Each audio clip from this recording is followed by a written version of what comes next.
ಈ ಮನುವಾದಿಗಳು ಬಿಜೆಪಿಯವರು ಅವ್ರಿಗೆ ಯಾವತ್ತೂ ಕೂಡ ನಮ್ಮ ಸಂವಿಧಾನದ ಮೇಲೆ ಗೌರವ ಆಗಲಿ, ಸಂವಿಧಾನದ ರೀತಿ ನಡ್ಕೊಳ್ತಕ್ಕಂಥದ್ದಾಗಲಿ ಇಲ್ಲ ಅಂತಕ್ಕಂಥದ್ದನ್ನು ನಾವು ಇತಿಹಾಸವನ್ನು ನೋಡಿದಾಗ ಬಹಳ ಸ್ಪಷ್ಟವಾಗಿ ಗೊತ್ತಾಗಲಿಕ್ಕೆ ಸಾಧ್ಯ ಆಗ್ತದೆ. ಈ ಸಂವಿಧಾನ ರಚನೆಯಾಗಿ ಬಾಬಾ ಸಾಹೇಬ್ ಅಂಬೇಡ್ಕರ್ ಅವರು ಈ ಸಂವಿಧಾನವನ್ನು ಮಾಡಿದ್ರು. ಮಹಾತ್ಮ ಗಾಂಧೀಜಿಯವರ ನೇತೃತ್ವದಲ್ಲಿ ಈ ದೇಶಕ್ಕೆ ಸ್ವಾತಂತ್ರ್ಯ ಬಂತು. ಸ್ವಾತಂತ್ರ್ಯ ಬಂದ ಮೇಲೆ ಸಂವಿಧಾನ ರಚನೆಯಾದದ್ದು. ಇದನ್ನು ನಾವು ಅರ್ಥ ಮಾಡ್ಕೋಬೇಕಾಗ್ತದೆ. ಆದ್ದರಿಂದ ಈ ಮತ ಹಕ್ಕಿದೆಯಲ್ಲ, ಈ ಮತ ಹಕ್ಕನ್ನು ಯಾರಿಂದಲೂ ಕೂಡ ಕಸ್ಕೊಳ್ತಕ್ಕಂಥದ್ದಾಗಲಿ, ನಾಶ ಮಾಡ್ತಕ್ಕಂಥದ್ದಾಗಲಿ, ಅಥವಾ ಇನ್ನೊಬ್ಬರು ಇದನ್ನು ಪರಿಗಣಿಸ್ತಕ್ಕಂಥದ್ದಾಗಲಿ, ಮತ ಹಾಕ್ತಕ್ಕಂಥದ್ದಾಗಲಿ ಆಗಲಿಕ್ಕೆ ಸಾಧ್ಯ ಇಲ್ಲ. ಇದನ್ನು ನಾವೆಲ್ಲರೂ ಕೂಡ ಅರ್ಥ ಮಾಡ್ಕೊಂಡಿದ್ದೀವಿ ಅಂತಕ್ಕಂಥದ್ದು ನನ್ನ ಭಾವನೆ. ಆದ್ದರಿಂದ ಮನುವಾದಿಗಳು ಈ ವೋಟಿಂಗ್ ಪ್ಯಾಟ್ರನ್ನೇ, ಈ ಮೂಲಭೂತ ಹಕ್ಕನ್ನೇ ಕಸಿದುಕೊಳ್ತಕ್ಕಂಥ ಪ್ರಯತ್ನವನ್ನು ಮಾಡ್ತಾ ಇದ್ದಾರೆ. ಅದರಿಂದ ರಾಹುಲ್ ಗಾಂಧಿಯವರು ಇವತ್ತು ಅಧ್ಯಯನವನ್ನು ಮಾಡಿ ಈ ಬೆಂಗಳೂರು ಸೆಂಟ್ರಲ್ ಲೋಕಸಭಾ ಕ್ಷೇತ್ರ, ಅದರಲ್ಲಿ ಒಂದು ಮಹದೇವಪುರ ಅಂತೇಳಿ ವಿಧಾನಸಭಾ ಕ್ಷೇತ್ರ ಬರ್ತದೆ. ಆ ಮಹದೇವಪುರ ವಿಧಾನಸಭಾ ಕ್ಷೇತ್ರದಲ್ಲಿ ಕೂಡ ಮುಂದೆ ಇದ್ದು ಮಹದೇವಪುರ ವಿಧಾನಸಭಾ ಕ್ಷೇತ್ರಕ್ಕೆ ಬಂದಾಗ ನಾವು 1 ಲಕ್ಷ ಚಿಲ್ಲರೆಯಿಂದ ನಾವು ಮತ ಗಳಿಕೆಯಲ್ಲಿ ಕಡಿಮೆ ಆಗ್ತೇವೆ. ಅವರು 1 ಲಕ್ಷಕ್ಕಿಂತ ಹೆಚ್ಚು ಮತಗಳನ್ನು ಅಲ್ಲಿ ಪಡ್ಕೊಳ್ಳಿಕ್ಕೆ ಸಾಧ್ಯ ಆಗ್ತದೆ. ಈ ಥರ ಇಡೀ ದೇಶದಲ್ಲಿ ಹಿಂಗಾಗಿದೆ.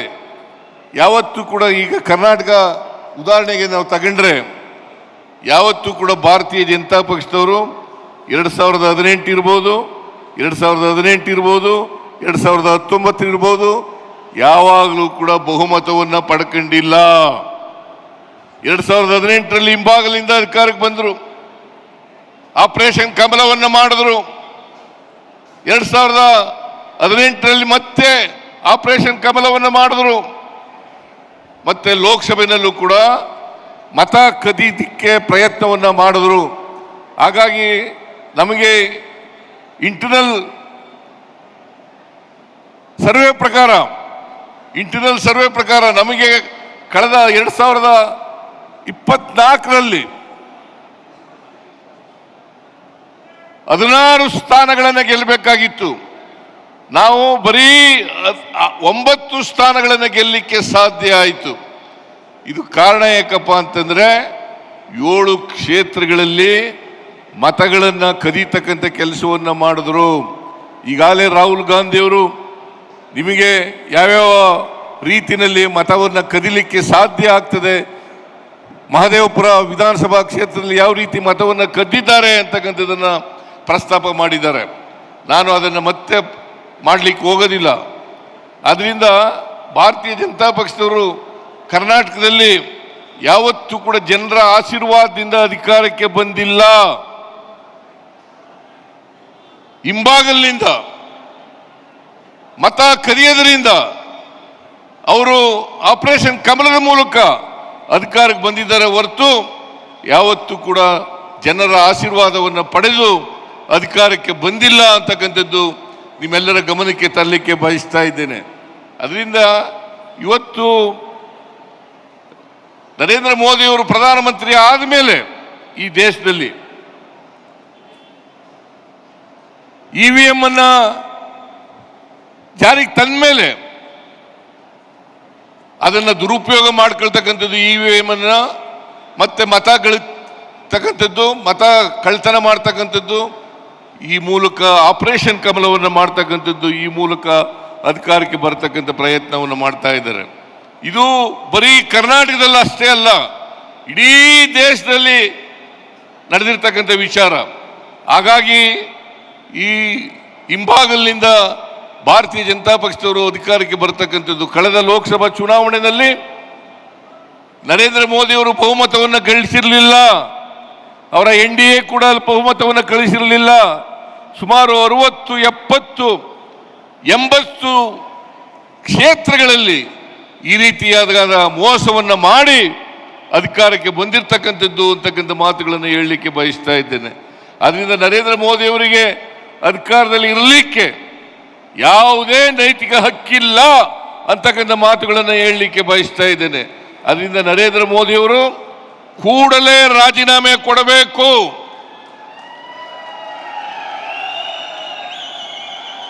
ಕೂಡಲೇ ರಾಜೀನಾಮೆಯನ್ನು ಕೊಟ್ಟು ಮತ್ತೆ ಚುನಾವಣೆಯನ್ನು ಎದುರಿಸಿ ಸಂವಿಧಾನಬದ್ಧವಾಗಿ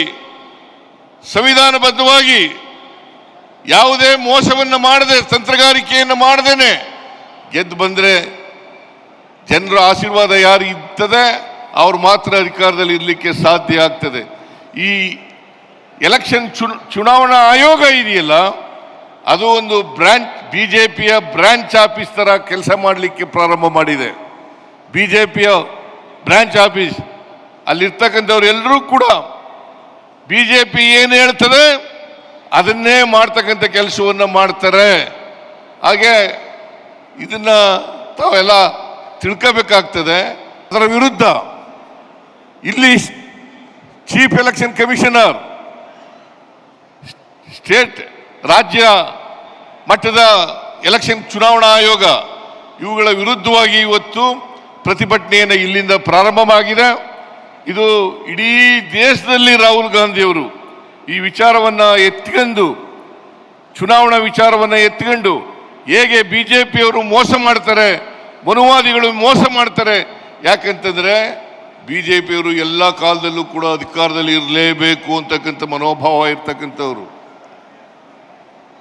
ಬಿಜೆಪಿಯವರು ಹಿಂದುಳಿದವರಿಗೆ, ದಲಿತರಿಗೆ, ಅಲ್ಪಸಂಖ್ಯಾತರಿಗೆ ಬೆದರಿಸಿ ಅವರ ನಾಯಕತ್ವವನ್ನು ನಾಶ ಮಾಡಿ ಇವತ್ತು ಅಧಿಕಾರದಲ್ಲಿ ಇರ್ತಕ್ಕಂಥ ಕೆಲಸವನ್ನು ಮಾಡ್ತಾರೆ.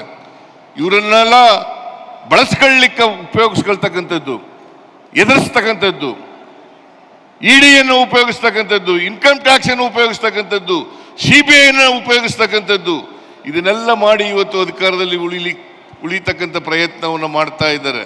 ಅದರಿಂದ ನಾವು ಯಾವುದೇ ಕಾರಣಕ್ಕೆ ಈ ಪ್ರಜಾಪ್ರಭುತ್ವ ಸಂವಿಧಾನ ಇದು ಇವರನ್ನ ತಿರುಚಲಿಕ್ಕೆ ಬಿಡಬಾರದು ಅಂತಕ್ಕಂಥ ಮಾತುಗಳನ್ನು ಹೇಳಲಿಕ್ಕೆ ಬಯಸ್ತಾ ಇದ್ದೇನೆ.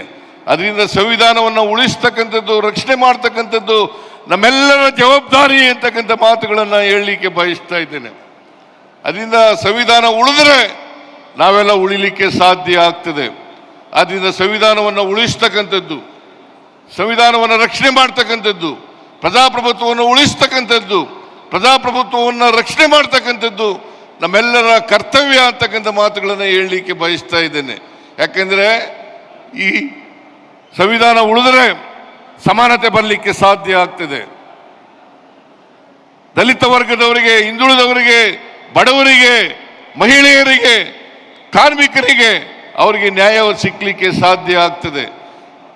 ಈ ಅಸಮಾನತೆಯನ್ನು ಎಲ್ಲಿವರೆಗೆ ನಾವು ತೊಡೆದಾಕದಿಲ್ವೋ ಅಲ್ಲಿವರೆಗೆ ಈ ದೇಶದಲ್ಲಿ ಶಾಂತಿ, ನೆಮ್ಮದಿ ಉಳಿಲಿಕ್ಕೆ ಸಾಧ್ಯ ಇಲ್ಲ ಅಂತಕ್ಕಂಥ ಮಾತುಗಳನ್ನು ಈ ಸಂದರ್ಭದಲ್ಲಿ ಹೇಳಲಿಕ್ಕೆ ಬಯಸ್ತಾ ಇದ್ದೇನೆ.